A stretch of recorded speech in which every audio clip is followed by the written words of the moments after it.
pessoal, sejam bem-vindos a mais um episódio do Moda na Mochila. Eu sou a Mariana Lima e a minha convidada de hoje é a Alessandra Piazeira. A Ale se define como designer, artista e também bon vivant. Eu sempre falo aqui sobre carreiras na moda, mas a trajetória da Ale não é uma linha reta. Ela construiu e continua construindo diversos caminhos dentro da sua vida. Já fez Ciências Sem Fronteiras, já morou na Itália, já trabalhou em troca de acomodação na França e hoje, juntando todas as experiências criativas que viveu na Europa, ela quer trazer um pouquinho de novidade, questionamento, criatividade, arte, alegria e luz para o Brasil através de um projeto pessoal chamado Laboratório da Criatividade. Ali, muito obrigada por ter aceitado o meu convite de participar do podcast. É uma honra ter você aqui comigo hoje.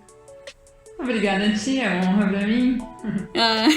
Ali, então eu queria começar conversando contigo um pouquinho sobre como a cidade que a gente nossa cidade de origem, né, interfere tanto na nossa vida, na nossa carreira. Eu conheço um pouquinho já da sua história. Como muitas das pessoas que eu já entrevistei aqui, você também é de Jaraguá do Sul e eu conheci lá na Malve. Nós trabalhamos juntas por um período de tempo bem pequeno, né? Porque logo você foi aí se jogar no mundo.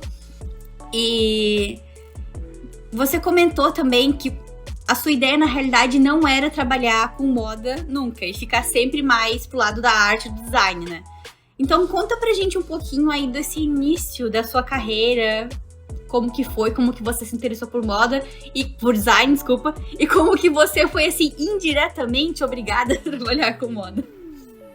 Então, pra quem não sabe, né, a gente tá falando de Jaraguá do Sul, que é um polo industrial super forte de têxtil, né, e tem inúmeras confecções, acho que são mais de 200, se eu não me engano.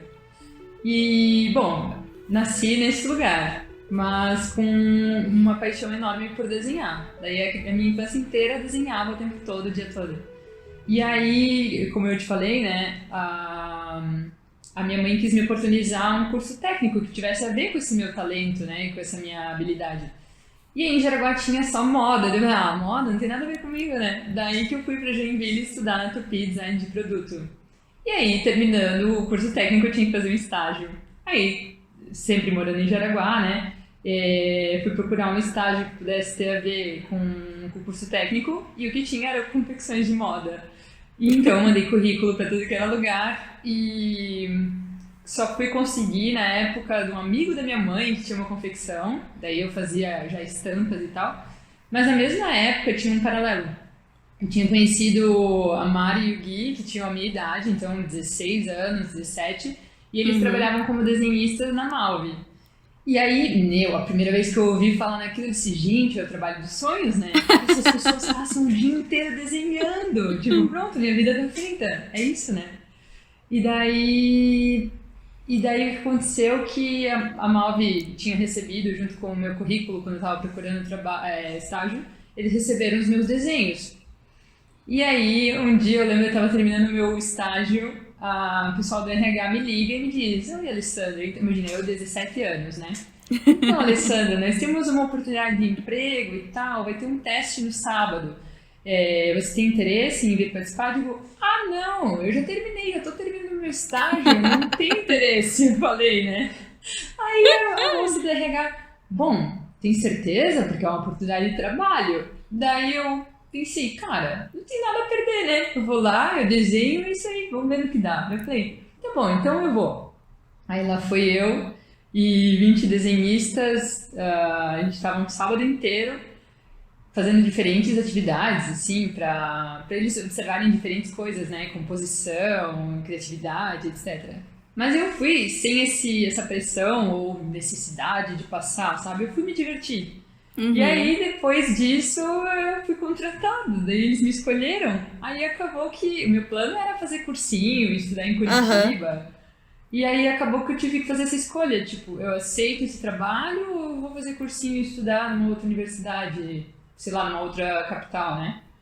E aí que na época eu já estava percebendo que existia, na época, assim, uma coisa de estar velho demais para entrar no mercado de trabalho. Eu pensei, quer saber, eu acho que vai ser a melhor coisa já entrar no mercado de trabalho. Aí eu fiz essa escolha, daí eu comecei a trabalhar como desenhista aos 17 anos. E posteriormente, bom, daí foi que acabou tendo esse contato com a moda, o que foi muito interessante, porque na verdade era um universo que eu não conhecia nada, eu tinha muitos preconceitos, né? E por 4 anos eu trabalhei lá como desenhista, que não era exatamente como eu imaginava, não era exatamente o trabalho dos sonhos. E eu descobri muitas coisas lá. Uma, que enquanto eu era a melhor desenhista da sala de aula, né, na escola, quando eu entrei na Malve, imagina, um setor com 30 desenhistas, eu me sentia a pior. E eu disse, gente, meu mundo caiu. Eu não sou a melhor desenhista do mundo, sabe? Daí foi muito legal, porque eu pude aprender muito com eles, assim. Meu desenho melhorou muito, né? E não era mais o trabalho dos sonhos, porque não era mais o desenho pra mim. Eu tinha que desenhar o que estava na cabeça de uma outra pessoa. Então, foram várias descobertas. Eu ouço muito o Bom Dia Óbvios, né? O meu podcast preferido, assim, com a Marcela Ceribelli. Não sei se você já ouviu algum dia. E ela tava falando, no último episódio, eu acho, que eu tava ouvindo aí, que faça o que você ama e você não vai amar mais nada que você faz. Exatamente, é bem Ela isso. tava falando isso. Aí eu achei, cara, em muitos casos isso é muito verdade, né? Mas eu achei interessante que no teu caso, tu foi fazer esse teste sem nenhuma pretensão. E muitas outras meninas que eu já entrevistei aqui, que foram fazer esse teste na Malve, a Rafa Schmidt, a Luana, elas comentaram que, assim, elas queriam muito trabalhar lá. E saíram do teste, tipo assim, meio que chorando, meio que achando que não iam passar, porque viram essa galera que era muito foda e tal. E eu achei muito legal que, tipo, tu, assim, foi sem... vou lá fazer esse teste só pra ver como é que é, né? Sim, exato. E acho que foi isso que foi a melhor coisa. Porque quando a gente fala de criatividade, de alguma coisa artística, tem que ter, né, essa soltura, assim, esse relaxamento. Que senão não vai conseguir, né? Outra coisa que eu sempre falo também é que eu comecei a trabalhar na Malve como estilista já, né? Meu primeiro emprego como estilista. Eu nunca fui assistente de estilo. Eu fui assistente de uma empresa que era focada em malharia, em rendas. Então, eu era assistente de... Assim, era uma designer têxtil, digamos assim. Eu nunca fui assistente de estilo de fato, de construção de peça. E aí, chegando lá, na Malve, eu achava legal, tipo, o setor de arte e criações, que eu via, no meu ver, tipo, o desenhista era a pessoa que realmente, tipo, colocava a cabeça dele ali, o talento dele. Talento não se fala muito, né? Colocava ali, tipo, a mão realmente em traduzir o que aquela peça significava. Mas, muitas vezes, não era assim, porque ele não fazia o que queria, né? Fazia, tipo, o que a estilista pedia por muitas vezes. Isso acabou mudando um pouquinho depois, quando... Bem no final, quando eu tava lá, eles mudaram isso. E o desenhista ficou trabalhando muito com a estilista. E aí a gente pôde construir uma coisa melhor. E não ficou muito aquilo só, tipo, de faz o que a estilista pede e acabou, sabe? Então isso foi muito legal no final, assim, quando eu tava trabalhando lá. Mas uma coisa que eu sempre falo é que eu tinha essa vontade de ser desenhista também pra poder, de fato, tipo, colocar ali minha mão no produto final. Além da modelagem e do estilo, da composição do negócio como estilista. Só que eu vi essa galera que era muito foda e eu pensava, cara, eu nunca vou conseguir. Imagina se a Ale, que, tipo, fazia desenhos maravilhosos já, tipo, naturalmente, se achava assim, imagina eu que nem fazia isso, sabe? Eu vou mostrar pra ti, vou mandar pra ti depois os desenhos do Paint que eu fazia. Eu sempre gostei de fazer coisa digital, né? Cara, era coisa mais, assim, bizarra. Ai, cara. Muito louco isso. Não, mas aí o que depois eu fui entender depois muitas coisas na moda e continuo entendendo, ou não entendendo, ou questionando, né? Mas o que eu fui entender depois que não era tanto sobre o talento, ou sobre o desenho ser incrível, mas era muito mais complexo, era muito mais sobre uma imagem que tu causava como um todo, né? Sim, então, a peça, se ela é uma estamparia corrida, né? Não importa se aquele desenho tá feito incrivelmente com técnicas, não sei o que lá. O que importa é a ideia por trás, que imagem eu vou passar se eu colocar essa imagem dessa cor, né? É tudo muito mais complexo do que saber desenhar bem. Sim, de fato. Tá, e aí então tu ficou 4 anos na Malve, né? A gente trabalhou, acho que juntas, sei lá, por uns 3 meses, não sei, não lembro agora quanto foi. Só isso, gente. Eu lembro que foi pouquinho tempo, porque deu tempo de tu fazer só um desenho pra mim. Eu lembro que. Eu acho que meu Deus, não eu acho que tu lembrava disso. eu acho que tu fez um urso, uma coisa assim. Ah, Eu acho. E aí logo depois veio a notícia de que você ia fazer Ciência Sem Fronteiras, certo? Então, fala pra gente, pra botar um pouquinho de inveja, né, em quem não fez esse programa, tipo, eu aqui, que eu também queria ir, mas acabou não rolando pra mim. Conta como é que foi essa oportunidade, como que cara. tu aplicou, tu já falava italiano ou não, porque tu aplicou pra Itália, né? Como foi isso? Tempo de ouro, né? Eu vou dizer, fomos privilegiados em um breve período de tempo ali, né? Que Ciência Sem Fronteira não durou muito tempo.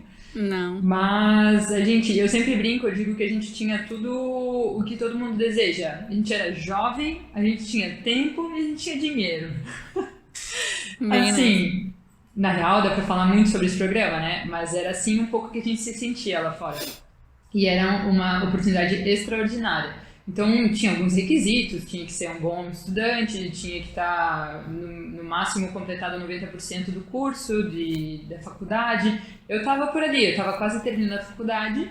E o meu sonho, desde que eu tinha começado a estudar design de produto no curso técnico de Joinville, meu sonho era ir para a Itália, porque eu acreditava que era o berço do design e da arte. Então meu sonho é estudar na Itália, né? Tipo, beber da mesma fonte que eles bebem. E o Brasil tava te oportunizando isso assim, ó, de um jeito incrível, que eu nunca vi. Nem estando lá eu vi outros programas que te davam tantos recursos como esse. E aí eu podia escolher em qualquer lugar no mundo onde estudar design. E eu escolhi na Itália, e na Itália tinha umas 3 opções, se eu não me engano. Aí eu podia optar, as mais fortes eram o Politécnico de Milano e o Politécnico de Torino. E aí eu comecei a imagina, eu estava com 20 anos e tinha que decidir ficar um ano longe. Eu pensei, cara, acho que Milão, de Jaraguá do Sul pra Milão, eu acho que é meio demais, assim, é uma cidade grande, não sei como é que vai ser. Daí eu decidi, tá, então eu vou pra Turim, né? Em Turim tinha, e aí me interessava muito o assunto, que era ecodesign, então design voltado para sustentabilidade. E, bom, eu fui. Daí depois aquilo ali foi uma aventura enorme, né? Porque a primeira coisa, a única coisa que eu tinha depois da minha passagem era 2 noites em Roma. E eu ia estudar em Turim. Então Roma está no centro da Itália e eu tinha que ir até o norte. E eu só tinha 2 noites em Roma. Então eu cheguei, fiquei 2 noites em Roma, e agora o que eu vou fazer da minha vida? Aí lembrei que tinha um jaraguense em Perugia. Aí disse, posso cair na tua casa uma semana? Pode. Daí fui lá eu. Fiquei por uma semana. E assim começou a minha nova fase, que é mais ou menos até hoje eu continuo um pouco assim. Cada dia de uma vez. É uma nômade artista, não muito nômade digital, né? Exato. E daí, aos pouquinhos, assim, sempre... Daí eu tinha conhecido uma garota no Instagram, porque ela estudava harpa também, eu também toco harpa. Daí eu falei, vamos se encontrar em Veneza. Nem falava italiano e tal, a guria era menor, porque é mais jovem que eu. Aí a gente se encontrou em Veneza, eu tinha dormido num trem noturno, não dormi nada. Aí depois estava em Veneza, não é que eu posso dormir na tua casa dela? Tipo assim, foi meu primeiro choque cultural, um dos primeiros, porque não é assim lá, né? Eu não tava no Brasil, eu tava me comportando como uma brasileira na Itália. Tipo, posso dormir na tua casa? Tipo, ela me olhou, tipo, não. Amanhã é o aniversário da minha mãe, inclusive. Meu Deus, o pior dia possível pra dormir. Ela não era um dia muito íntimo deles, né? Enfim, convenci, falei que eu não tinha de dormir, fui dormir, eles me amaram, já ficaram super preocupados comigo, a mãe... Mesmo assim tu convenceu ela a deixar você dormir lá? Não acredito. É claro! É claro! Cara, tem uma história de uma amiga minha, que ela foi fazer intercâmbio com a irmã dela pro Canadá. E aí elas foram pra lugares diferentes, pra casas de família diferente. Eu acho que era isso. Era pra casas diferentes, né?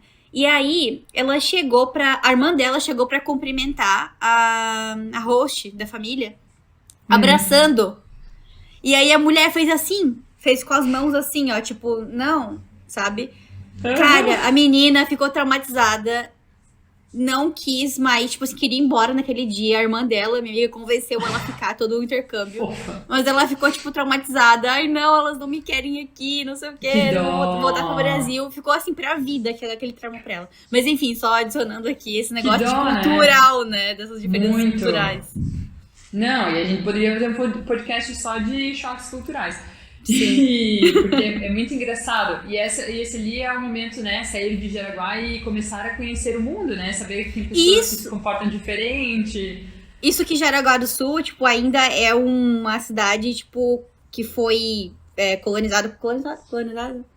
Que foi, assim, colonizada por alemães e, tipo, um pessoal que já é mais europeu, né? Sim. Não é aquele calor, assim, do pessoal do Rio de Janeiro, ou sei lá, do norte e tudo mais. Agora imagina, né, tipo, a gente já tem um pouquinho disso na Europa, cara. Mesmo assim, não adianta. Não. E daí, enfim, mas eu convenci, blá blá blá. E aí, sabe, foi todo um processo pra chegar em Torino. Mas aí o Ciências Sem Fronteira, então, foi isso. Foi ter, de repente, jovem e o mundo na tua mão e o italiano? Sem medo. Tu falava italiano já ou não? Na época tinha que fazer uma proficiência, né? Então você tinha que ter eu fui pra Florianópolis fazer uma prova, tinha que ter um nível básico. O nível básico não era suficiente pra aprender na faculdade. Eu já tinha estudado, isso foi em 2014 quando eu fui, né? 4 anos atrás, em 2010, eu já tinha feito um ano de italiano, porque era meu sonho. Legal. Então, né? Eu já tava construindo as pecinhas pra conseguir ele. E aí, então, eu estudei, reforcei um pouco mais pra fazer esse teste. E quando eu cheguei lá, todo o programa Ciências Sem Fronteiras, se eu não me engano, eu posso falar pelo meu, né? A gente tinha as aulas da universidade ou em inglês ou em italiano. No nosso caso, o primeiro semestre foi em italiano, o segundo foi em inglês. E aí, de noite, a gente tinha aula de italiano com uma professora italiana. Qual que foi o erro lá na gente? Porque a professora era italiana, mas, tipo, éramos 40 alunos brasileiros. Então, tu imagina... Ela fala italiano com a gente responde e depois pergunta, mas tu entendeu esse negócio aqui? Já fala em português. Então, assim, né? Aí, o que acontecia? Lá, eu tentava escapar. A gente era 200 e poucos brasileiros no total. Nossa! Em Torino. E eu tentava escapar, assim. Eu tinha meus amigos, amava eles, amo ainda. Tem gente que até hoje, né? Mas eu tentava escapar para poder desenvolver esse italiano. Então, eu fazia minhas amigas italianas e às vezes ia com elas. E outra coisa muito interessante, que até então não tinha tido oportunidade, de conhecer pessoas de outra parte do Brasil. Porque Jaraguá ainda era muito isolada. Hoje em dia, é muito feliz, tem 1 ano que eu voltei para cá.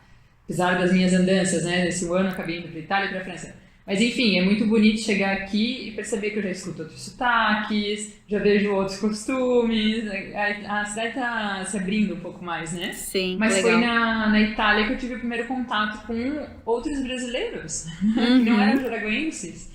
Então, esse foi outra riqueza do Ciências Sem Fronteira. E sem contar que, culturalmente, a faculdade lá também era diferente. Então, eu achava que, assim... Quando a gente tá dentro de uma caixa, a gente acha que o mundo inteiro é igual à nossa caixa, né?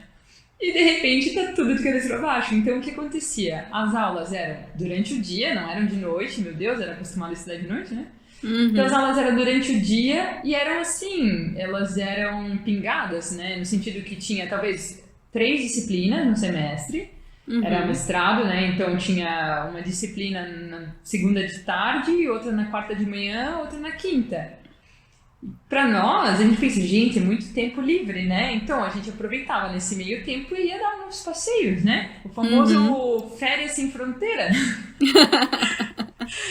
E daí não tinha como não, né? Só que o que acontece? Para os italianos que estavam estudando a mesma coisa que nós, esse tempo livre era o tempo em que eles estudavam. E essa cultura, ao menos aqui numa sociedade, aqui talvez na cidade, onde a gente está acostumado a trabalhar e estudar, não sobra tempo para estudar em casa, né?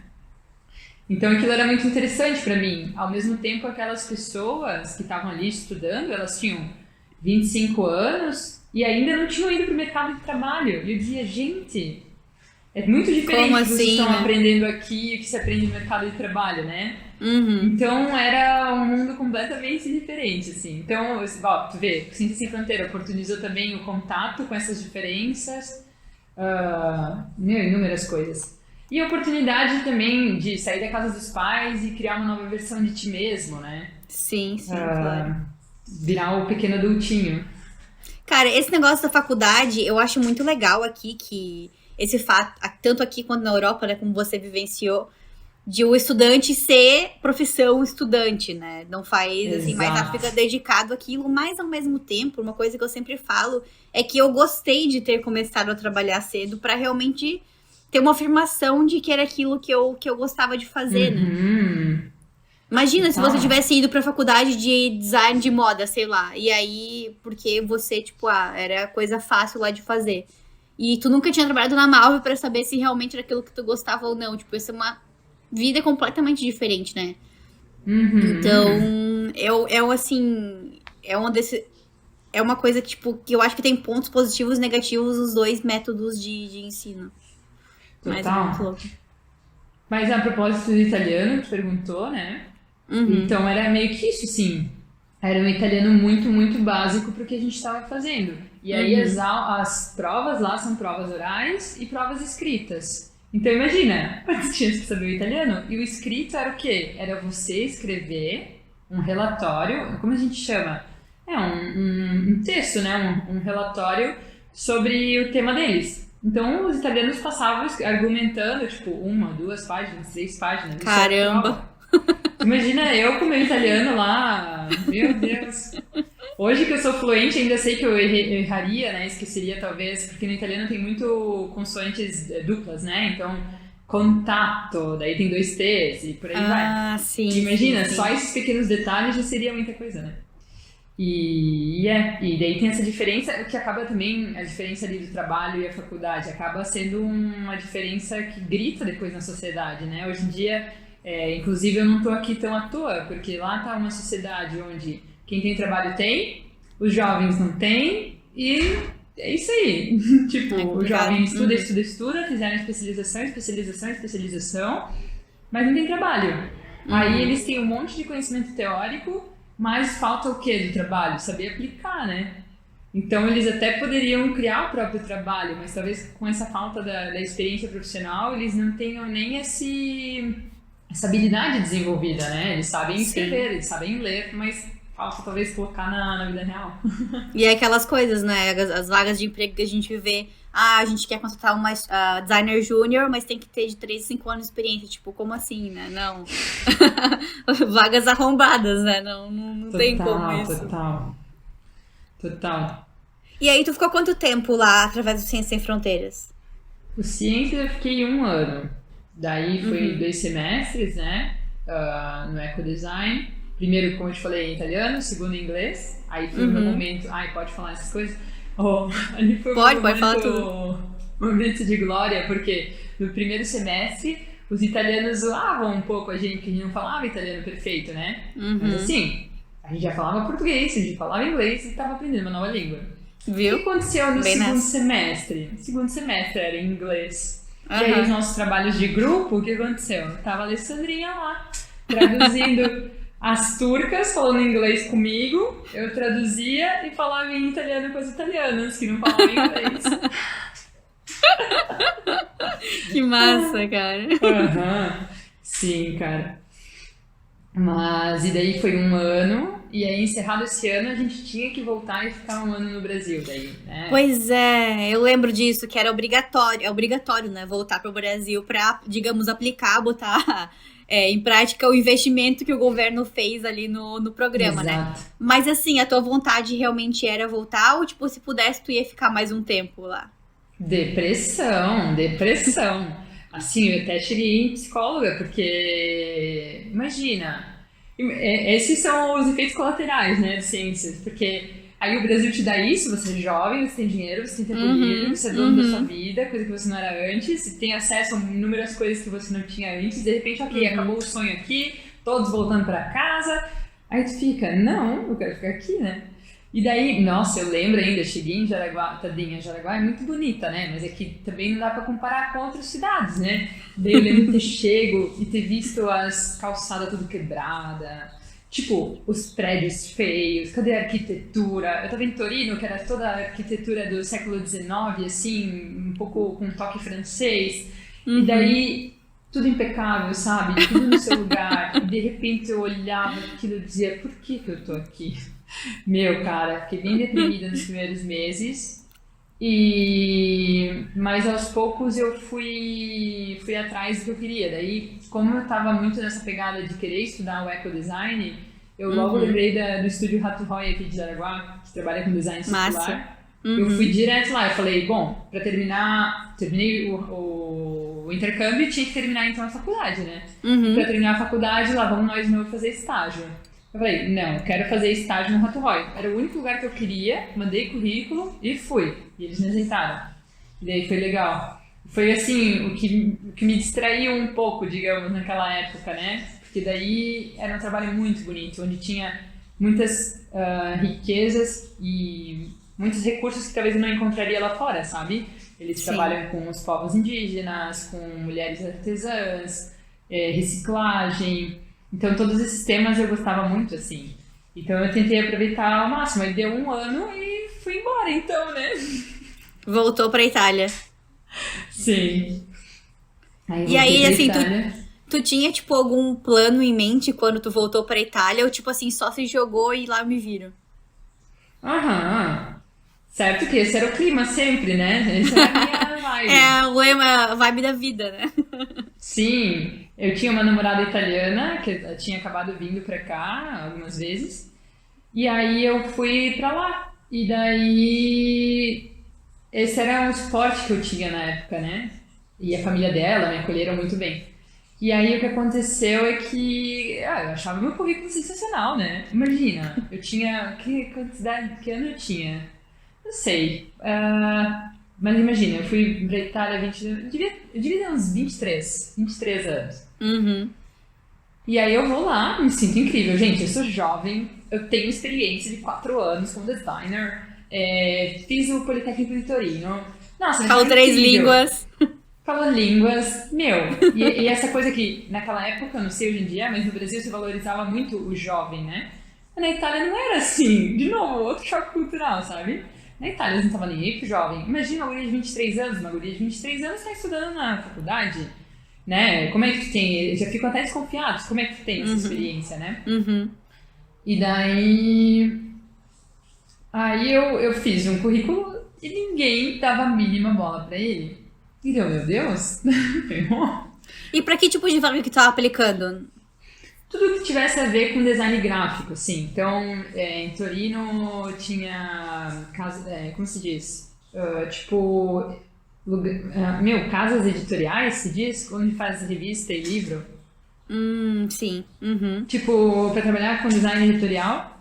E isso, assim, até. Eu acho que... Nossa, eu lembro do episódio horrível. Eu me apliquei para ser designer de calçado em Milão. Aí eles falaram, nossa querida, vem aqui, vamos fazer uma entrevista. Uma das piores entrevistas da minha vida. Eu não sabia o que eu estava fazendo. Eu fui lá em Milão, aí o cara, então aqui a gente faz os calçados e tal, desenhei um calçado. Daí ele me deu um papel pra desenhar um calçado, cara. E um salto alto. Meu, nem uso salto alto, sabe? Meu, foi horrível. Ele me olhou feio assim e falou, a gente não tá endereçado, sai daqui. Deu, ups. Caraca, nossa, ele já falou de cara, assim. Ele deve ter falado que os italianos são muito diretos, o que é bom, né? Porque você não fica, se iludindo. Não. Aqui é assim, obrigado, não sei o quê. A gente já perguntou tudo que a gente ia perguntar. E a gente vai entrar em contato com você daqui, tipo, sei lá, alguns dias pra dizer se foi ou não. Nunca falo de cara assim, não. Eu acho que no caso dele ele foi até indelicado, mas o que foi bom, lá recebi muito balde de água fria na cara, assim, levei muito, né? Daí eu fui perdendo várias inocências, Sim, tem uma coisa que é muito legal, eles dizem em italiano, é saber estar ao mundo. Acho que eu tenho aprendido muito com como estar É ao meio que mundo. aquela coisa street smart, que fala em inglês, talvez. Ah, é? É, não? Talvez Não algo sei, assim. nunca ouvi. Não? É, uma coisa que eu acho que o brasileiro tem muito isso, tipo, até de certa forma, esse saber estar ao mundo, do fato, tipo, de saber se proteger, saber, Sim, tipo, né, a gente tá sempre atento, improvisar. a gente é sempre atento, tipo assim, na rua, andando, não anda muito pra Não, suas próprias segurança e tudo mais. sim, é que eu acho que a gente já teve que improvisar muito, né? Como Uhum, brasileiro, assim, em várias uhum. circunstâncias. Daí a gente sabe. Porém, eu não sabia muito bem estar ao mundo quando eu lá cheguei na Itália. Eu fui aprendendo na marra. Uhum. Ainda tô aprendendo, né? Que não tá aprendendo. O mundo vai mudando, inclusive. Sim, ainda mais a gente que vem de cidades pequenas, né, tudo mais. Joinville, tipo, é considerada grande ali pra quem tá naquela região, mas ainda assim é bem Sim, diferente de São Paulo, de cidades grandes mesmo, grandes capitais. E aí a gente tem total. esse choque, né? É, mas aí então, tu ficou nessa procura por empregos, não rolou. E aí tu acabou encontrando emprego num hostel, é isso? Foi. Que nem escrevi pra ti, eu fiquei fazendo vários bicos, assim, Uhum. pra tentar achar uma graninha ou pra até melhorar o italiano. Vários bicos e vários micos também, tipo, por não saber falar tão bem italiano. E aí a namorada da época, ela era italiana, mas ela falava português. Então, Ah, tipo, sim, tava entendi. difícil sair esse italiano, sabe? Aham. E aí que aconteceu um problema lá e eu fui procurar hospedagem. Eu fui procurar, então, eu ia deixar Torino e precisava de uma casa, um lugar pra ficar, né? E dessa vez eu já tinha um pouco mais de noção cultural, eu não ia bater na porta das pessoas e dizer, eu vou dormir aqui hoje, né? Eu já tava um pouco mais responsável. E aí eu procurei no. Eu não sei se tu conhece o Workaway. Existe uma outra plataforma que é parecida com o Workaway, que é o Workpackers. O Wordpackers eu já ouvi falar, o Workaway eu não sabia. Geralmente as palavras usam. As pessoas usam workaway até como uma palavra para sinônimo disso, de trabalhar em troca de hospedagem, né? Legal. Então Uhum. eu fui fazer esse programa de workaway para encontrar um lugar para me abrigar, porque voltar para o Brasil não era uma opção para mim Uhum. Uhum. e começar a me virar um pouco assim, um pouco mais independente. E aí que eu fui procurar. Existem diversos voluntariados, né? Você pode cuidar de criança, você pode cuidar de animais, você pode cuidar de uma horta, várias coisas. Daí eu pensei, cara, eu sou uma designer, vou procurar se alguém precisa de design. E tinha um lugar na Itália, só um lugar na Itália que precisava de designer. E falei, pronto, escrevi para ela dizendo, olha, posso ir o quanto antes possível, estou disponível agora, quando precisar, estou indo aí, vou ficar um mês. Tá, beleza. Logo me respondeu, segunda-feira tava lá, que foi o dia mais feliz da minha vida. E o... E Por aí eu que que tinha foi, me... por que que foi o dia mais feliz da tua vida? Conta aí tudo, como é que tá, como é que foi a vibes desse dia?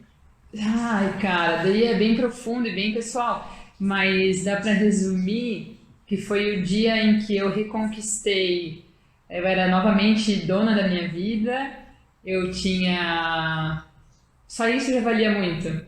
Eu tinha o poder de escolher o que fazer durante o meu dia, escolher quem eu era.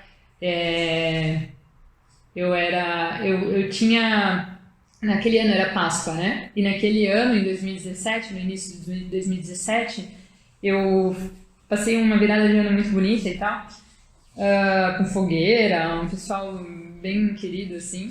Uhum. E eu tinha feito uma lista de pedidos, né? Queria melhorar meu inglês, queria melhorar meu italiano, queria mais música na minha vida, porque eu toco, né? Eu queria ter mais música, Uhum. queria ter mais amigos, queria morar num lugar lindo, queria me sentir livre, feliz, etc. Várias coisas, assim. E aquele Uhum. dia foi um dia que eu percebi que eu tinha conquistado tudo aquilo, assim, foi num dia. Caramba, sim. Porque a minha casa, porque eu era dona da minha vida, não tinha nada, ninguém que me limitasse. Eu tinha amigos na minha casa, porque tinha um monte de gente no hostel. Eu morava num lugar lindo, porque esse hostel era no Lago de Garda. Eu tinha música, porque lá tinha piano, tinha violão, e já na primeira noite eu já peguei, já comecei a tocar e cantar e com o cara. eu tinha tudo aquilo que eu pedi. E daí os meus colegas eram italianos e não falavam português. Tinha uma pessoa muito querida, a zeladora, que era brasileira e que também era perfeita ali. Parecia tudo sob medida pra mim, porque daí essa pessoa também me trazia um certo aconchego. Então eu pude Massa. melhorar meu italiano, tive na marra que melhorar meu inglês, porque eu estava atendendo pessoas do mundo todo. Então foi o dia mais feliz da minha vida, porque eu consegui reconquistar tantas coisas que são básicas para nós, mas que estava um pouco privado naquela época. E de repente estava de novo com aquilo tudo na máxima potência, assim, sabe? Então por isso foi o dia mais feliz da minha vida. Adorei, adorei. E aí, o que que tu fazia? Continua onde a gente tava parando. Sim, daí a ideia ali era ter um abrigo, né? E aí, de novo, olha que louco, né? De novo, sem ter aquela pressão, eu tenho que encontrar um trabalho, não sei o que lá. Simplesmente por uma outra necessidade, eu acabei encontrando trabalho, né? É muito engraçado, parece que quando a gente se libera dessa amarra, desse peso, que a coisa flui de uma forma bem legal. Sim, E aí, o que sim. aconteceu foi que, então, de repente, eu era designer na Itália Uhum. e tinha um teto para dormir. Ali foi um período bem desafiador, digamos assim, porque também eu tava sem grana, daí só que eu tava num lugar onde tinha muitos recursos, então eles me davam comida, mas não o almoço, mas o almoço eu conseguia às vezes com um hóspede que tava indo embora, aí talvez não tinha dinheiro para comprar shampoo, mas os hóspedes acabam deixando o shampoo lá, e sabe, Sim, se virando sim. assim, sabe? Mas aí o meu dia a dia era o quê? Eu era a designer do hostel. E também isso era tudo muito novo. O que que faz um designer no hostel, né? A minha chefe, ela tinha uma visão bem diferente, assim. Ela tinha várias ideias. Uma pessoa muito criativa e muito aberta, assim. Então, uma das coisas que ela mais queria é que eu fizesse um guia do Lago de Garda. Bom, eu tinha a princípio um mês para ficar lá, certo? O Lago Uhum. de Garda é o maior lago da Itália. Ele está em 3 regiões. Aí tu imagina se eu vou conseguir fazer uma pesquisa para conhecer o lago, editar tudo, escrever tudo em um mês. Foram 68 páginas esse guia. Eu não ia conseguir em um Caramba. mês, exato. Aí ela me contratou, não por isso, mas porque eu era muito. Eu tinha eu tinha características muito boas para ela, né? Além do design, eu também era muito sociável, sorridente, tudo que um brasileiro pode ser, né? E para ela fazia muito sentido essa presença, assim, então eles dizem solar em italiano, né? Muito solar. Uhum. Uhum. E então ela me contratou por isso também, pela minha presença. Acredito eu, foi o que eu entendi. Posso perguntar. E então, deixa eu voltar, né? Ahn, Então, ela tinha vários projetos como esse. Ela também ia fazer uma caipirinha lá no terraço e precisava de um folder. Ela precisava da comunicação, né? Uhum. E então eu falei pra ela, olha, aí ela já tinha me contratado, ela já tinha decidido me contratar. Não foi por causa do projeto, né? Ela percebeu que eu sabia fazer e que eu era essa Sim, presença, ela me contratou. sim. Beleza, me contratou. E aí, enquanto eu tava fazendo esses projetos, eu falei pra ela, olha, eu até posso fazer esse teu guia, mas vai demorar um monte, eu preciso de uma voluntária. E aí foi muito legal, porque eu abri uma coisa entre nós que acabou virando uma rotina quase. Eu pedia pra ela chamar voluntários para me auxiliarem. E aí veio a primeira, que é uma portuguesa muito querida, que ela sabia mais de design editorial. Pensa, meus conhecimentos eram de design de estamparia. Sim. Então, eu ia fazer um guia de 68 páginas no Illustrator, por exemplo. E não tá certo. Daí ela veio, me apresentou em design, me mostrou como fazia. Daí me ensinou várias coisas, né? Daí foi muito legal. E desse trabalho eu coordenei. Ao mesmo tempo eu falava, cara, eu não sou uma jornalista, não sei escrever. Daí tinha um nosso amigo e hóspede, que daí todo mundo acabava virando amigo, né?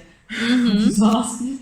E esse era um belga que escrevia muito bem, daí ele acabou escrevendo para nós. Ele começou com uma vontade, assim, ele falou, por que vocês não colocam no guia de vocês as 10 coisas para não se fazer no lago? Daí, tá bom, escreve aí. Daí Ah, ele legal. escreveu, sabe? Aham. Cara, eu acho muito legal que tu fala disso, porque às vezes a gente tem essa vontade de querer fazer tudo, querer abraçar o mundo e não pede ajuda de ninguém e acaba não conseguindo fazer as coisas, né? E assim tu conseguiu a ajuda de muita gente, aprendeu muito mais e conseguiu finalizar esse projeto aí do guia.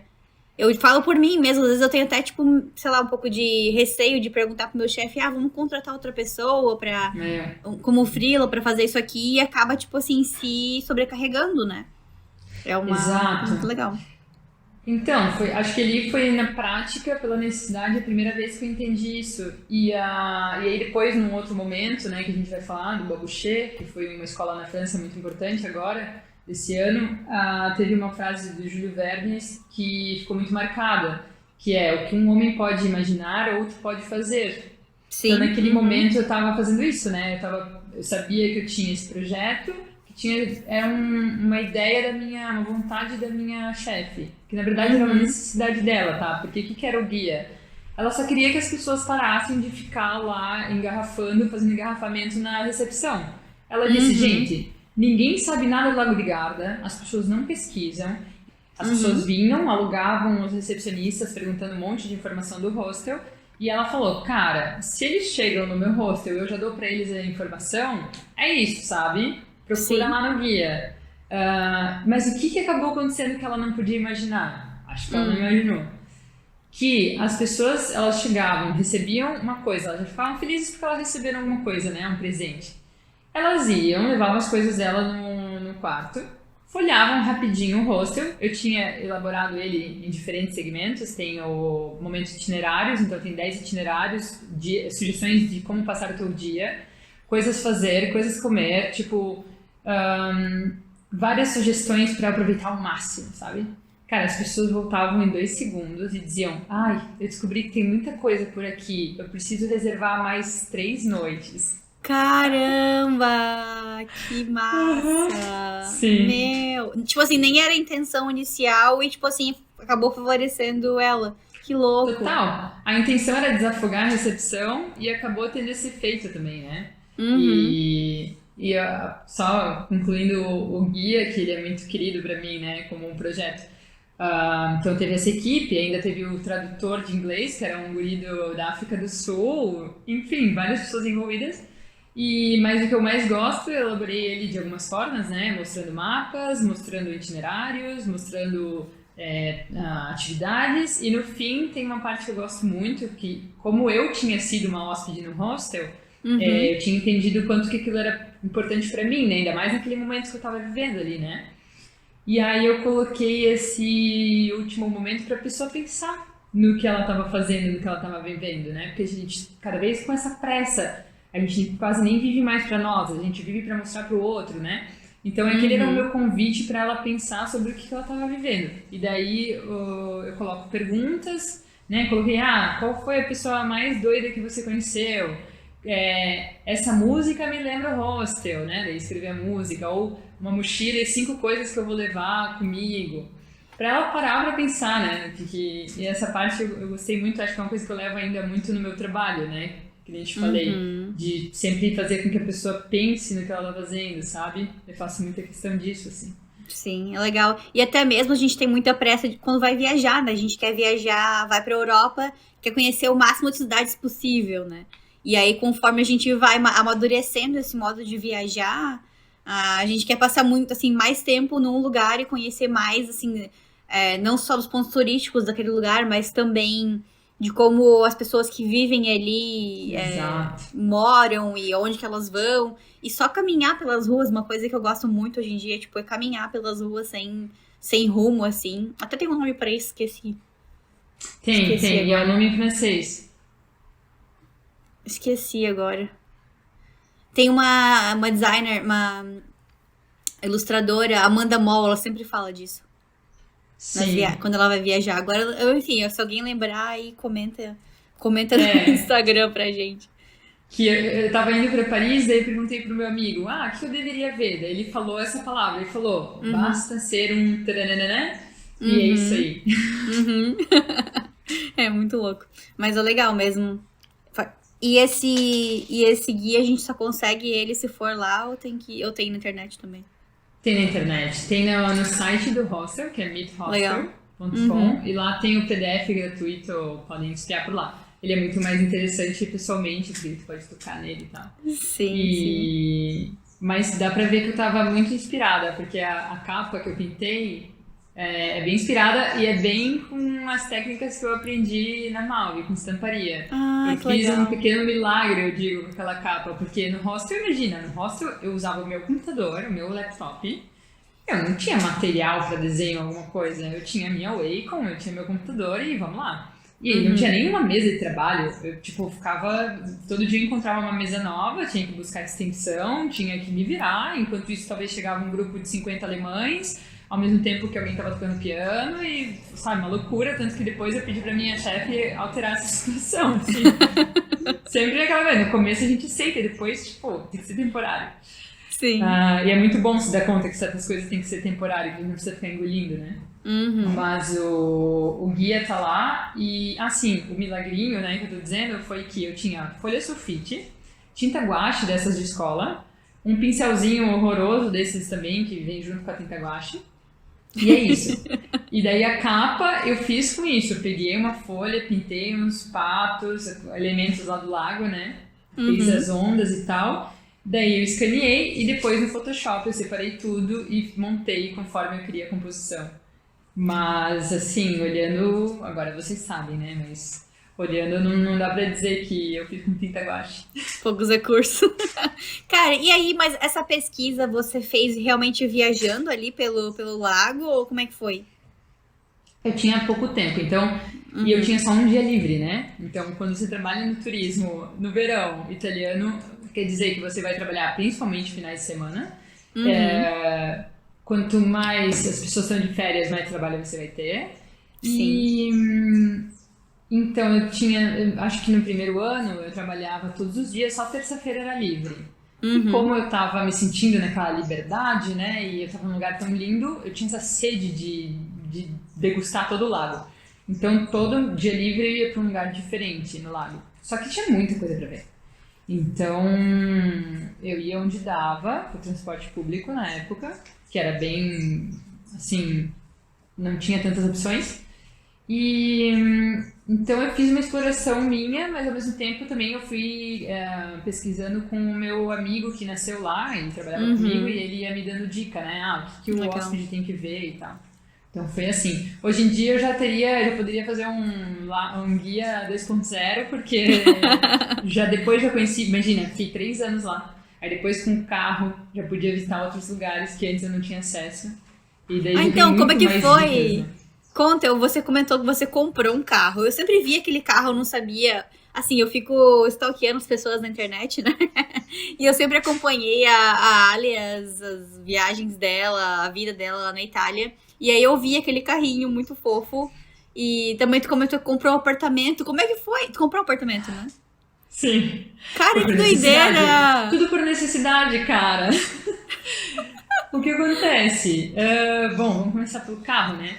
Eu precisava de um armário ambulante que me levasse até o sul da Itália. Daí, assim, o poder de aquisição lá é diferente do poder de aquisição no Brasil, né? Sim. Então, até para as pessoas terem alguma noção, que eu acho legal falar sobre isso, né? Talvez às vezes é tabu, mas acho que não é um problema.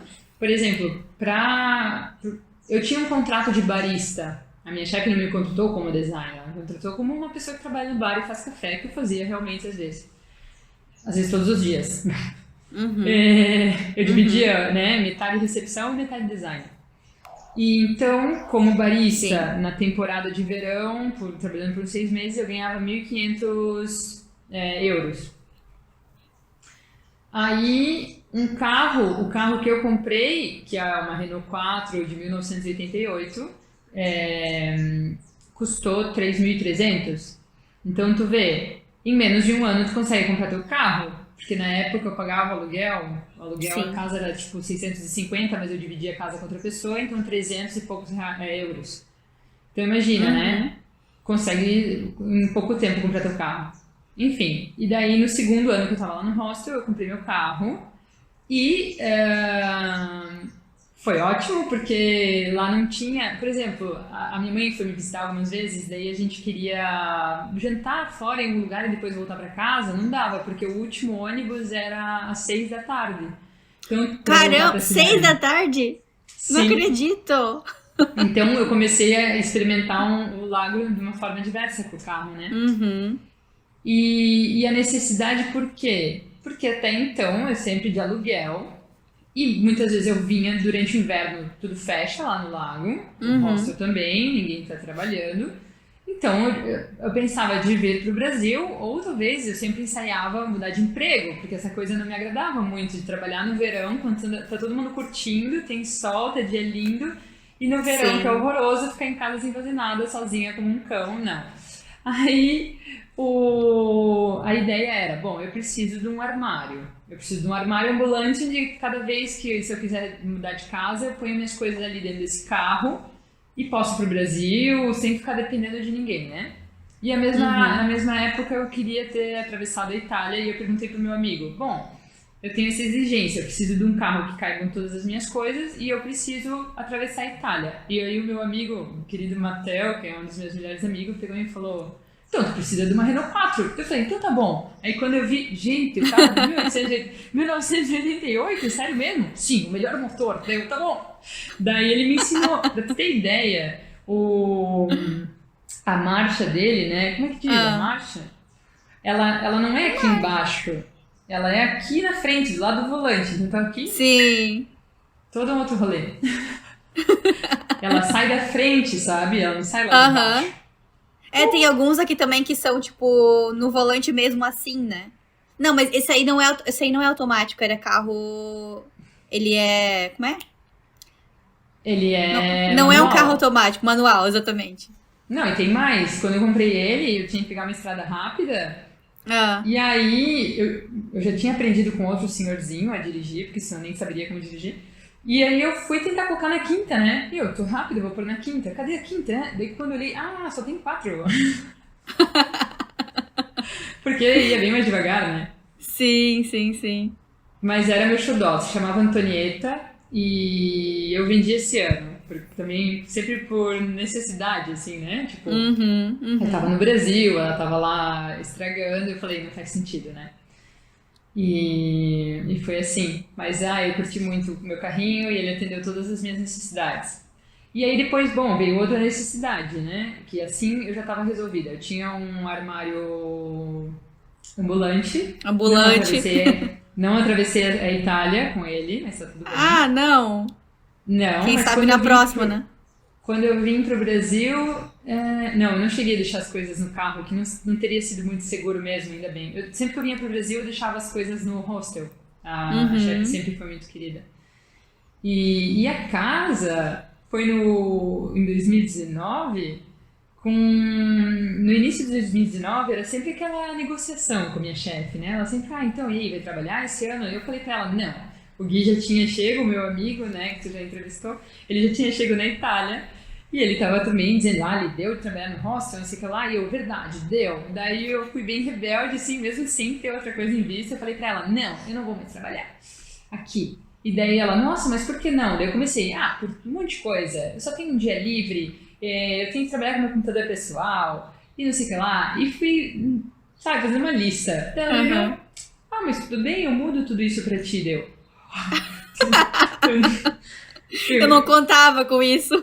Exato. Aqui é um pouco a nossa falta de costume de saber negociar, né? A gente como Uhum. profissional, saber se colocar em jogo e eu tava sendo bem sincera, eu não tava fazendo um jogo, né? Eu tava tipo, cara, Sim. cansei, não quero. Mas e ela como chefe, né? Ela falou, não, então peraí, eu resolvo isso aí tudo pra ti. E aí eu, putz, e nessa brincadeira, nesse meio tempo, eu já tinha dito pro dono da casa que eu alugava esse tempo todo que eu não ia mais morar lá. E aí, pronto, como toda casa em lugar turístico, ele ia transformar então aquele apartamento num Airbnb. Aham. E aí? Bom, e aí eu tinha que procurar uma casa nova, né? Então tá. Daí eu voltei, fiquei lá alojada no Gui, enquanto isso fui procurando uma casa. Imagina, o Gui tava do outro lado da região. Era, sei lá, umas 2, 3 horas de trem cada vez. Aí Meu, e agora? Onde é que eu vou morar, né? Encontrei um casal muito fofo de senhores que a gente é amigo até hoje e foram muito importantes nessa minha trajetória, porque me auxiliaram com várias formas. Mas Uhum. eles tinham um apartamentinho no meio dos vinhedos, assim, uma coisa fora de série, assim, super surreal, paradisíaco.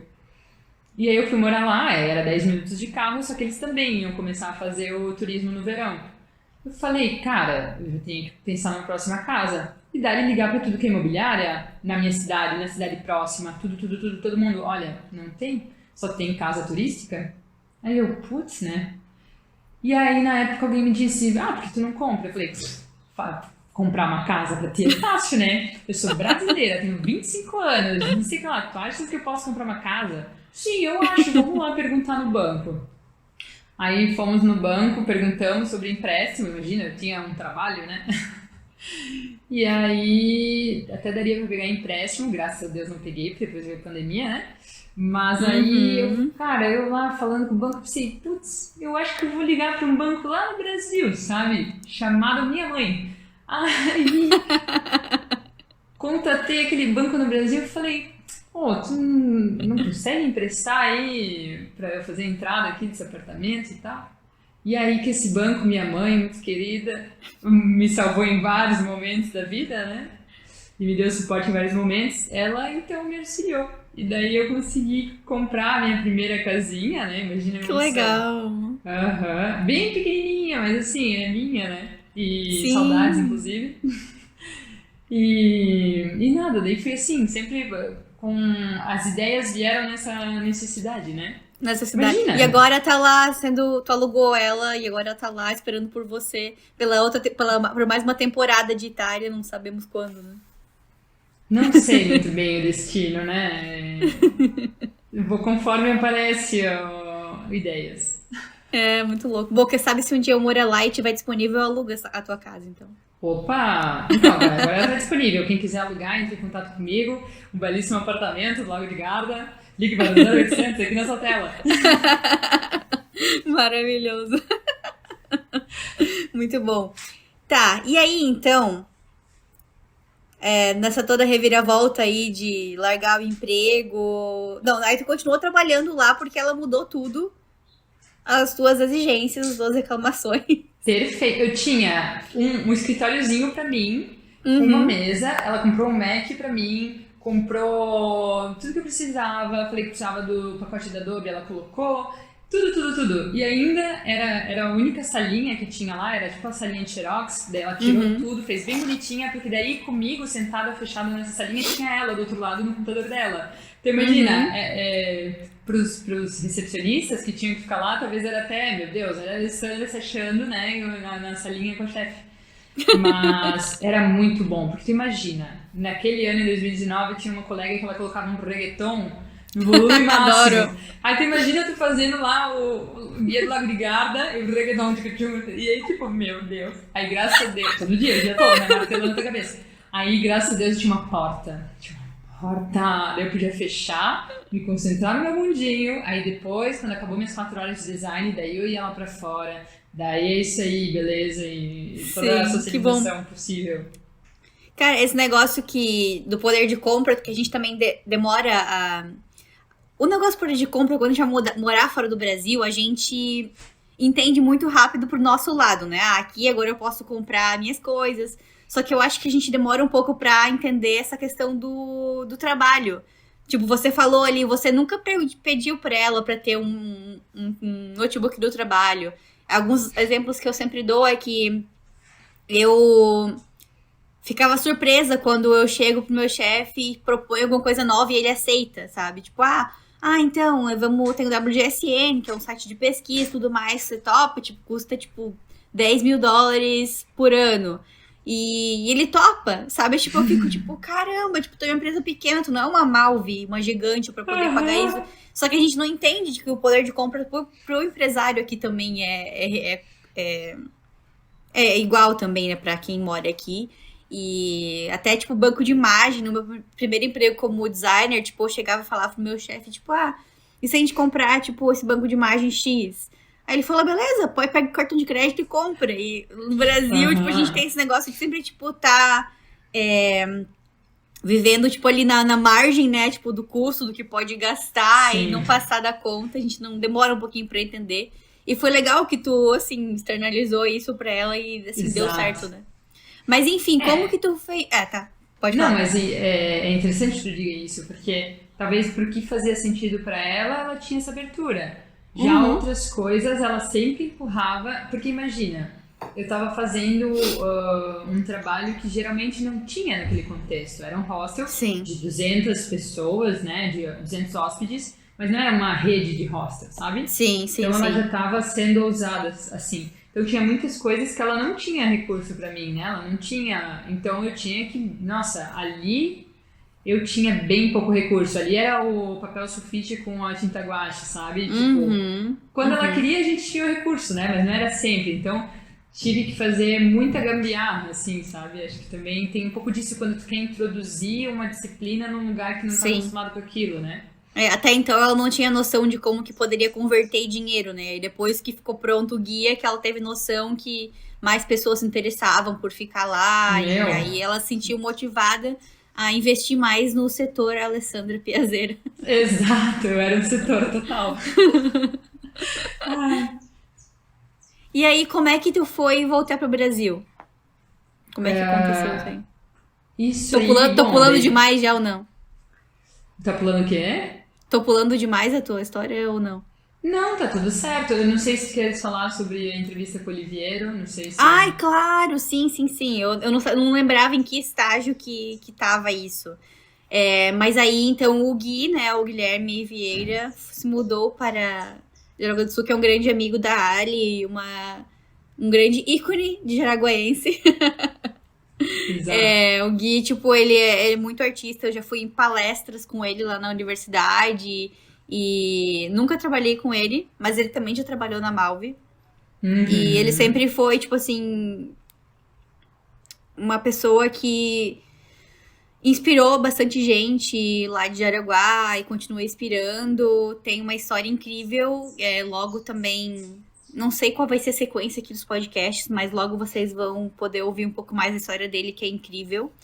E aí ele foi morar na Itália e a Ali encontrou ele lá e construíram algumas coisas muito legais. Então compartilha pra gente aí o que vocês fizeram. Sim. É, o Gui ele veio revolucionar a minha vidinha italiana, né? Porque até então, imagina, se a gente for parar pra pensar, eu tinha tentado encontrar o meu lugar por lá, não consegui. Aí no meio tempo, até que a gente nem comentou, né? Eu fiquei 6 meses entregando comida de bicicleta, né? Por aplicativo. Sim. Fui Uhum. atropelada por um grande Smart. Sabe o Smart, aquele carrinho pequenininho? Sim, oh meu Deus, acredito. Mas foi feio? Você foi pro hospital, Não, eu tudo? fui dirigindo pro hospital depois pra fazer um raio-x. Só pra Caramba. rir. Enfim. E graças a Deus não deu nada, né? Porque imagina. Mas assim, perrengue, né? Entregando comida de bicicleta às 11 da noite, 0 graus, enfim. 0 graus é bom, né? Mas o. Então, teve a primeira fase perrengue. Aí teve a segunda fase que foi assim, improviso, né? Improvisei um trabalho lá, que era para ser temporário, consegui conquistar meu espaço, fui aprendendo um monte de coisa, desenvolvendo muitas outras, né? Que depois eu acabei também fazendo eventos pro hostel e tal. Foi muito legal também. Eu editava vídeos de um evento que eu fazia, então eu era a pessoa que eu dirigia o barco e eu fazia o vídeo, aí tudo. Uhum. E aí chega o Gui. E aí o Gui me vê ali, né? Muito legal e tal, mas diz, ah, mas o potencial é muito mais pra um hostel, né? Daí eu, puta, né? Eu sei, eu quero e tal. E daí que no final de 2019 ele já estava envolvido com. Ele deve ter comentado contigo sobre o Matcha, né? Que trabalha para a Associação de. Não sei se esse é o nome, tá? Mas é para a indústria do couro mundial. E Uhum. eles tinham esse interesse, já que o Gui tinha essa ponte com o Oliveiro, da gente entrevistar o Oliveiro. E aí o Gui Fala me quem que é o chamou. Oliviero. Ah, bom, o Oliveiro Toscani, ele é conhecido no mundo por ser um fotógrafo muito polêmico da Benetton. Na Itália ele é muito polêmico e muito detestado. E no mundo ele é muito admirado como fotógrafo e por conta do destaque mundial que ele conseguiu com o impacto que eram as fotos dele. Muito polêmicas e tal. Vão conferir. Uhum. E então Oliviero Toscani. E então o Gui me chamou, porque daí eu era fluente em italiano, eu podia ajudar isso com ele, e a gente também gosta de trabalhar juntos, e por que não? Aí fomos. E foi muito legal, cara.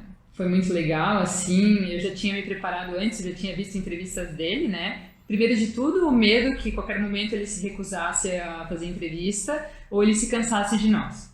Então, até hoje eu estava ouvindo de novo a entrevista e o primeiro momento é péssimo, assim. Eu faço umas perguntas e ele já começou a entrevista, é isso aqui?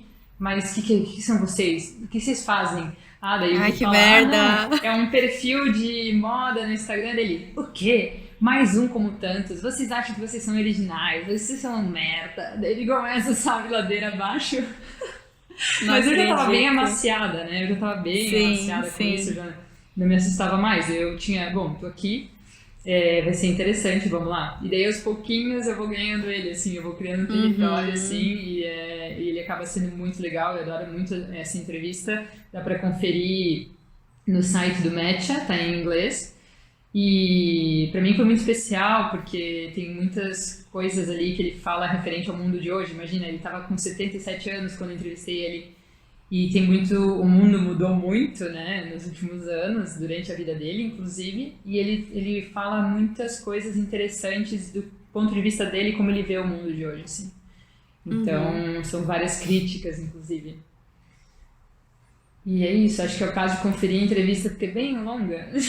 Mas o que mais te marcou nessa entrevista, assim? Quais foram os pontos principais que te fizeram enxergar a moda de um modo diferente, como você comentou? Sim, eu acho que até esse contato com a cultura italiana me fez ver a moda de uma forma diferente. Eu lembro de um episódio muito curioso. Eu estava no hostel e a gente sempre tinha voluntários diferentes que vinham ajudar nas tarefas gerais. E tinha uma menina de Nova York, ou dos Estados Unidos, que estudava moda. E ela estava procurando uma escola, uma universidade para estudar moda na Europa. Eu falei, meu, por que tu não estuda na Itália, né? Dela, não, os italianos têm uma forma muito quadrada de fazer moda. Não é esse tipo que eu gosto. Daí que eu comecei a parar pra pensar, né? Poxa, é verdade, cada cultura tem o seu jeito e tal.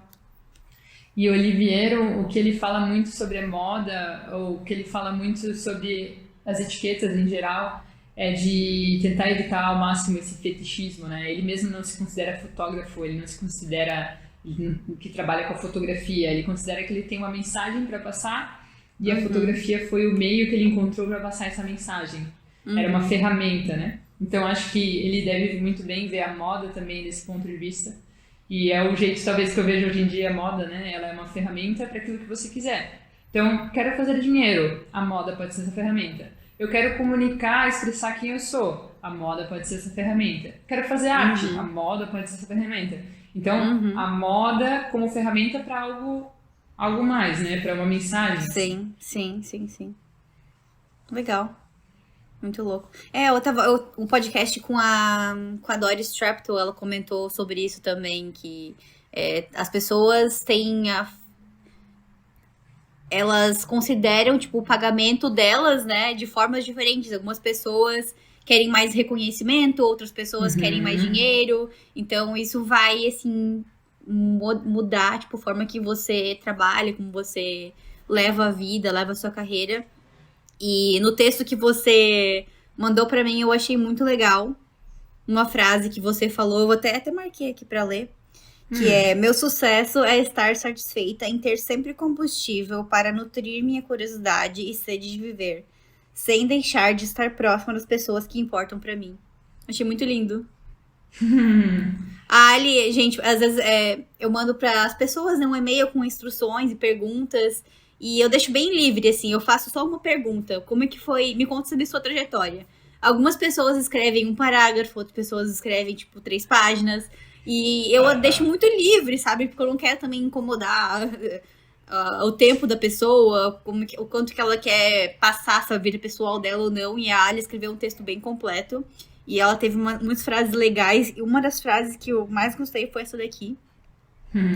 Então, acho que isso vai, tipo, ligar ao fato de você estar no Brasil agora, né? Pra passar um tempo com sua família, com a sua mãe, pra ter o tempo que você teve com o seu pai, com a sua avó. E e tá regindo, né, tipo, a sua vida nesse momento. Sim, e eu gostei muito porque nesse e-mail, né, que tu manda para nós, a tua pergunta é: conte sobre sua trajetória. E eu acho muito legal porque isso não necessariamente direciona a gente para o trabalho. E é muito Uhum, bonito porque eu me senti muito à vontade para falar sobre a minha vida, né? No uhum, sentido que a gente acaba sempre ligando a vida ao trabalho e vice-versa, até porque se a gente for pensar ali, como a gente falou sobre a moda ser uma ferramenta, talvez o nosso trabalho pode ser uma ferramenta para uma mensagem que a gente quer passar ou algo que a gente quer fazer, certo? uhum, E uhum, aí, essa questão da trajetória me deixou muito à vontade de fazer com que as pessoas refletissem também o porquê que elas fazem certas coisas e como elas fazem, porque justamente daí a gente voltando também porque eu voltei para o Brasil, né? uhum. Esse momento no hostel lá foi muito legal. O verão era explosão de alegria, pessoas, estímulos, gente de tudo que é lugar do mundo e tal. E o inverno era o oposto. O inverno eu tava sozinha, não tinha nenhum amigo por lá. Então até dava com algum dinheirinho, talvez, mas vou sair, os restaurantes tudo fechado e uma solidão enorme, né? Então, daí em 2020 o meu pai ficou muito doente, a gente já não tinha muito contato, né? A gente tinha um contato regular, mas não era muito profundo, talvez. E ele ficou doente e eu vim. E nessa eu não sabia se ele ia sobreviver ou ele ia morrer, né? E a gente, o que eu digo é que a gente ganhou 7 meses extra, porque aí no final ele morreu, né? Mas aí foi 7 meses em que eu estive com ele diariamente, o que pode ter de feliz nisso, de triste nisso, o que pode ter de alegrias e também de coisas que eu nunca imaginei que iria ver ou passar, né? Então, esses 7 meses ele ficou de cama, sofrendo bastante e tal, e eu tentava de alguma forma trazer alguma alegria para ele ou estar próximo, né? Então esse foi o motivo principal para voltar para o Brasil naquele momento, né? E também, claro, sem contar toda a questão que tinha lá na Itália de pandemia, tentava encontrar trabalho, não conseguia. Mas aí eu entendi que era meio que era para ser, sabe? Era um pouco para se abrir e tipo entender que está tudo bem ir para o Brasil, não é dar um passo Uhum. para trás. Às vezes tem essa cobrança interior nossa, né? Mas imagina se eu voltar a morar no Brasil, tudo que eu conquistei. Cara, minha Sim, cozinha tava me esperando, sabe? Tipo, mesmo que ela não tivesse, tá tudo sim. bem, né? A vida ela é feita de momentos e tá tudo Esse é um bem, lado sabe? positivo até, né, que a gente tem essa oportunidade, né, de ter essas duas opções ou mais opções. É, e tem gente que nem tem, né, nem tem oportunidade, nem tem recurso para sair do Exato. próprio país. Eu sempre falo muito aqui de viagem, mas assim, eu sei que esse é um privilégio nosso, né, de poder viajar, de poder fazer intercâmbio. Tem muita gente que não tem condições mesmo. Não, e outro Então, é uma coisa privilégio, positiva, né? muito, e outro privilégio que eu tenho é a cidadania italiana, né? Então, Uhum. em qualquer momento eu posso voltar. Quando eu senti necessidade então de vender meu carro, porque eu estava aqui cuidando do meu pai, então passou-se 6 meses e meu carro estragando lá, né? E eu pensei, bom, vou voltar. Era um momento de pandemia, né, ali no início de 2021. Ninguém podia entrar na Itália. A minha mãe, que tem cidadania, mas não tem residência lá, ela não poderia entrar. Mas eu podia, entendeu? Então sempre bastante privilégio aí no meio do caos também, né? Porque cada um tem os seus caos. Sim. E, enfim, daí foi isso. Voltei para o Brasil, fui para Itália, vendi carro, botei a casa para alugar e aí, o que aconteceu da França me chamar, né? Tá, como é que foi? O que que é esse? Eu nem vou falar o nome. Fala aí pra mim como é que é o nome desse projeto. Bois Boucher. Bois Boucher. Rabouché. Bois. É. Se Bois. escreve Bois. Tipo Bois. Pois, só Bois. que Bois. Bois Boucher. Então, eu não conheço esse negócio. A Ali vai contar mais pra gente o que que é. Mas eu, de novo, né, olhando lá o Insta da Ali e via esses stories, tipo, de uma galera, tipo, toda artistona, assim, bem diferente nesse lugar. Me lembrou muito do Outlander. Acho que muita gente que deve assistir essa série. Não sei se você já assistiu. É uma série bem romancezinha, assim, Ok. mas que uma mulher tá na década de 50, não, 1940, pós-guerra, e aí ela volta no tempo lá pros 1800 na Escócia E aí, tipo, tem umas mulheres que, tipo, são tipo umas bruxas, assim, que elas ficam, tipo, com umas tochas, fazendo, tipo, umas magias muito loucas pra voltar no tempo. E eu falei, gente, esse lugar é muito, tipo, bruxinha, assim, achei muito legal. E, Sim. e aí eu perguntei pra Ali, me conta o que que era esse negócio, tô curiosa, tipo, o que que é esse acampamento aí, nos parece um acampamento, uma coisa muito louca. É o Summer Camp dos designers, né? O Babuché existe já há 30 anos. Ele tá bem escondidinho lá na França profunda, longe de tudo. Até difícil de chegar, inclusive. A estação de trem mais próxima fica a 1 hora de carro. Então, realmente é difícil chegar lá. E aí, eu sabia desse lugar já lá em 2017 e fiquei sempre ensaiando ir. E é engraçado, né? Eu nunca me senti, assim, designer ou à altura de poder ir, né? Aí esse ano eu pensei, cara, né, parando pra olhar a minha trajetória, eu vi, poxa, eu me sinto, né, trabalho no setor criativo. Gostei dessa coisa do hostel de estar em contato com pessoas, né, pessoas diferentes e tal. Que eu podia juntar dos dois, pessoas e criatividade, eu acho que fica igual a Bobuchet, sabe? A soma. E eu disse, bom, tô curiosa com esse lugar. Daí eu pensei, bom, talvez eu não sou a designer mais ilustre do mundo, né? Porque talvez tem quem tem a sua especialidade. Ah, sou designer de luminária, beleza. Eu não tinha nada pra apresentar, né? Eu ficava nessa minha trajetória estranha, né? Mas aí eu escrevi, bom, primeiro de tudo, eu adoro aí o lugar, eu quero muito conhecer e trabalhei no hostel, eu acho que vocês precisam de mim, né? Acho que posso ser útil. E os caras, nossa, vem então, vem aí. Meu, eu tinha acabado de chegar pro Brasil, menos de um mês, lá vou eu de volta pra França. Dei um jeito, né? Fui, tá, acho que eu vou perder a oportunidade.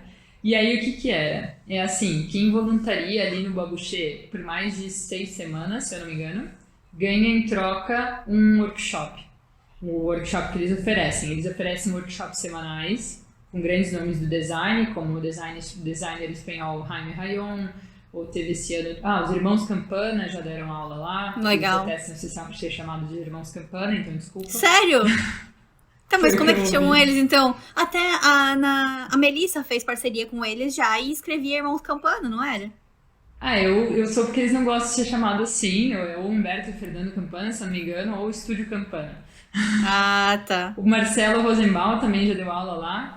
Legal. E aí, outras pessoas, designer mexicano, o Fernando Laposse, que está muito em alta também, com as fibras dele.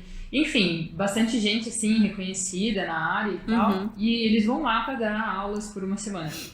E aí, como em vez de 1.000 euros, né, eu tinha tempo, então eu fui lá e disse, eu vou ficar aqui 2 meses, então. Aí Mas... daí eu fui lá e aquele lugar acabou virando minha casa. E aí fiquei 2 meses e em troca eu fiz um workshop que eu escolhi, que era com 2 designers italianos. E foi muito interessante também. E só que, claro, a gente acabava se misturando nos outros workshops durante a semana, né? E os trabalhos, lá tem diferentes trabalhos, tem de voluntariado. Tem o pessoal que pode ser, tipo, dos registros fotográficos e vídeo, tem o pessoal que ajuda na cozinha, tem o pessoal que ajuda na jardinagem e por aí vai. Inclusive, uma coisa que eu queria ter falado antes, o menino que cuidava da jardinagem, que era um guri de Nova York, ele falou uma coisa muito legal e um dia a gente, sei lá, lavando louça, ele comentou, eu detesto quando as pessoas perguntam que trabalho você faz. Eu preferia que elas trocassem essa pergunta por como é que você passa o seu tempo? Porque ele falou, né? E aí tem muito a ver com essa tua pergunta do e-mail. Como foi a tua trajetória? Qual é a tua trajetória? Porque a gente não tá lidando só com pessoas que trabalham ou produzem alguma coisa, né? A gente tá lidando com pessoas que têm um percurso delas. Daí ele falou, tem gente que talvez tá sofrendo porque tá desempregado, tem gente talvez que tá estudando, tem gente que talvez está na maternidade e o trabalho dela agora é formar um ser humano. Tipo, tem tantas outras questões, né? Então é muito legal. Mas enfim, voltando pro Babuché, era esse lugar onde um monte de criativos estavam lá pra fazer aquele lugar acontecer, assim. E aí tinha os participantes dos workshops também, né? Que daí vinham pra seguir determinados assuntos. Tinha workshop de moda, que nem te contei, da Carla Fernandes. uma mexicana incrível, que fala sobre a moda como resistência, né? Ela vem com essa pegada muito de protesto. Tinha também outras disciplinas, às vezes, que não são diretamente conectadas, tipo um PhD em Química, que estava falando sobre fermentação de comida. E então, acabava sendo muito criativo, porque tinha várias coisas acontecendo ali, né? Muito legal, muito legal. Bom, gente, então se você aí um dia sonha em ir para a Europa, mas está com um orçamento apertado, procure sim esses lugares. Acho que tem muitas outras oportunidades, não só o Babuché, mas muitos outros acampamentos, né? Eu lembro que tem uma marca de Floripa que eu gosto, que é a Laura Pereira, que faz bolsas de couro. E ela já participou de um camp desse que era nos Estados Unidos, que eu não lembro agora o nome. Mas também, tipo assim, eu acho que mundo afora existem muitas oportunidades que tem como a gente se candidatar e trocar hospedagem, né, por trabalho e tudo mais. Acho isso uma coisa muito legal. E não precisa ter um grande currículo para fazer isso, né? Eu não tinha feito antes porque eu não me achava à altura. Depois, e quando eu fui pra lá, eu fiquei até receosa. Eu pensei, nossa, vai estar cheio de gente arrogante, né? Porque eu pensei, cada um vai achar que o seu trabalho é melhor que o outro.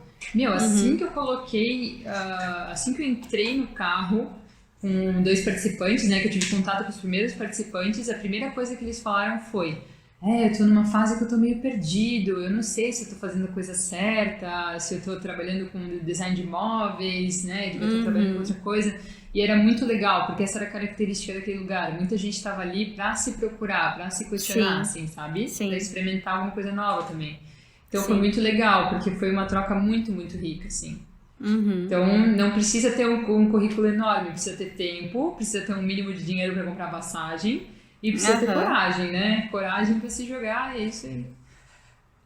Muito massa. Bom, então agora pra gente ir finalizando o podcast, eu comentei na introdução que você tem essa ideia, né, de juntar todas essas experiências criativas aí que você teve e transformar isso, trazer essa informação para Jaraguá do Sul.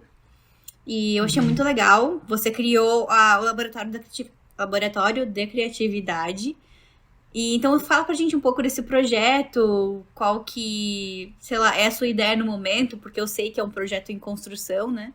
Então fala um pouquinho pra gente. Bom, daí terminado o Babuché, eu tinha 2 caminhos. Um, voltar pro Brasil ou ficar por lá.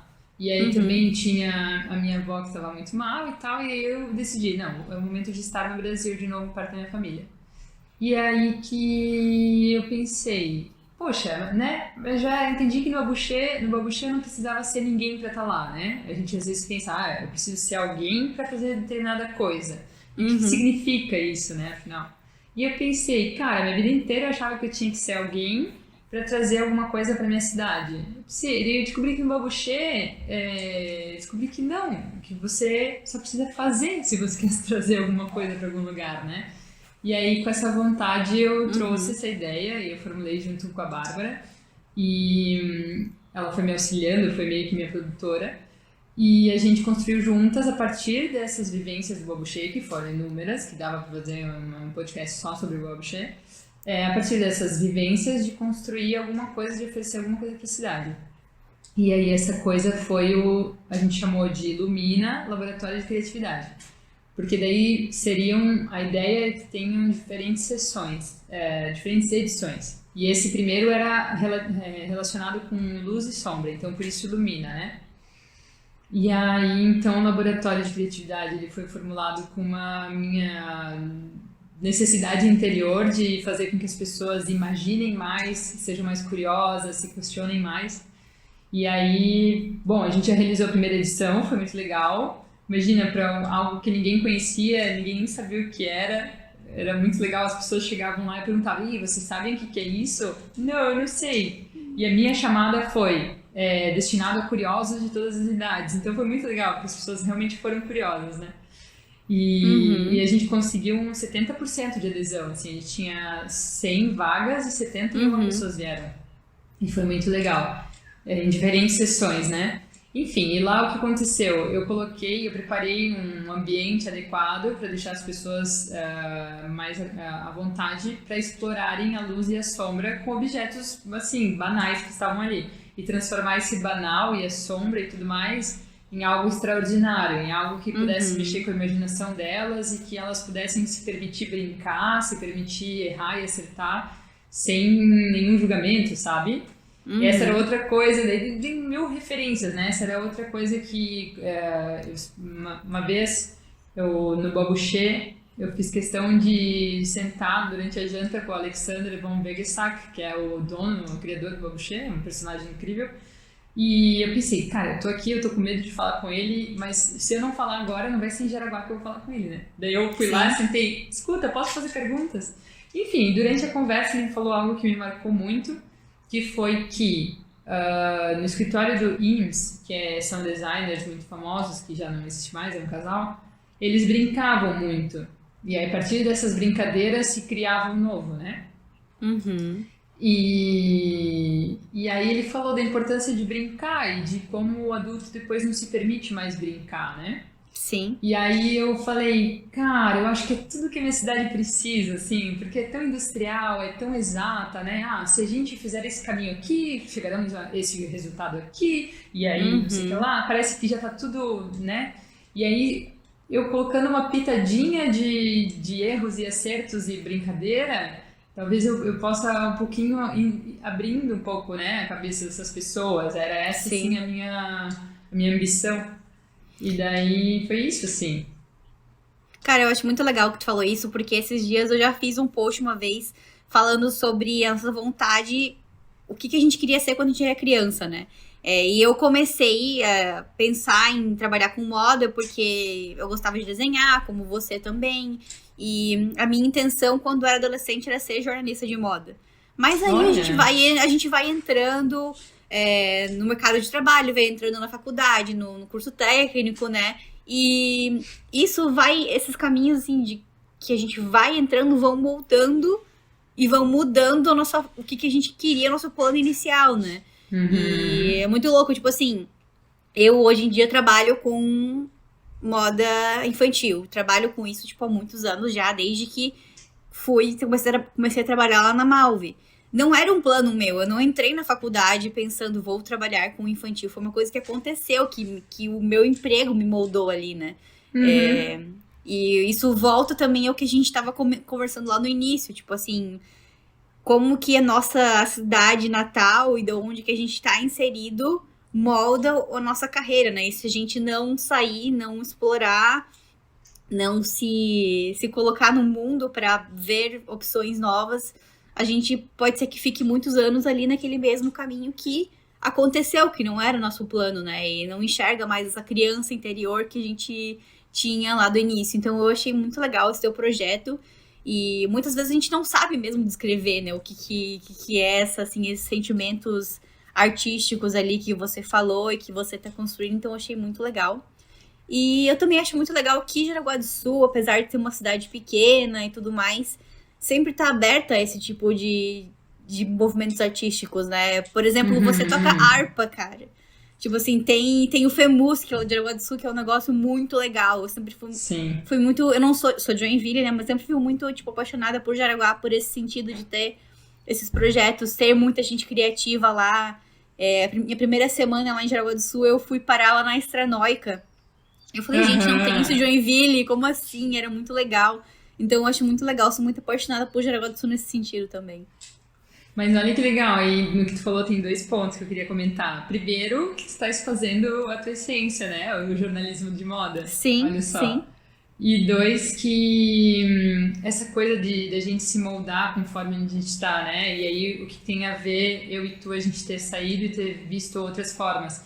Quando eu estava aqui, eu acreditava inocentemente que o mundo inteiro acordava às 6, começava a trabalhar às 7h30, aí terminava no fim do dia, e sempre chovia quando você sai do trabalho, e aí você dormia, e fim de semana você podia aproveitar a vida. Eu achava que essa era a fórmula da vida, né?